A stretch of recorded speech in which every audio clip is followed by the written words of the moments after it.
Un finansiāli NHL bija daudz lielāks naudas nekā Eiropā. Nē, pat mazāks. Pat mazāks, ja? Projām. Tiem top džekiem, kas ir superzvaigznes, protams, ka viņiem ir tie lielie līgumi, ko mēs tur redzam ziņās, ka paraksta 10 miljonu gadā.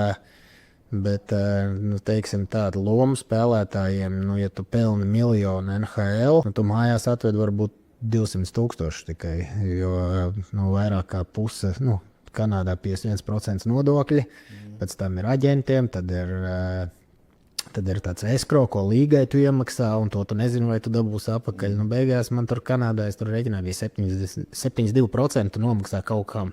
Tik daudz, jā. Un tālāk jau tev paliek tas, kas tev uz rokas paliek. No tā vēl dzīvoklis jāīrē, mašīna jāīrē, jāēd. Tā kā nav tāda... Eiropā tomēr tie līgumi vienmēr ir tā, ka klubi maksā nodokļus tavā vietā. Tā kā kad tu sarunā, tā alga tev ir neta. Un klubs nomaksā nodokļus, tā ir pieņemts Eiropā. Plus klubs dod dzīvokli, plus dod mašīnu tev, un tavs izmaksas ir tikai ēšana pa lielam un kaut kādas izklaides, ko tu sezonas laikā dari.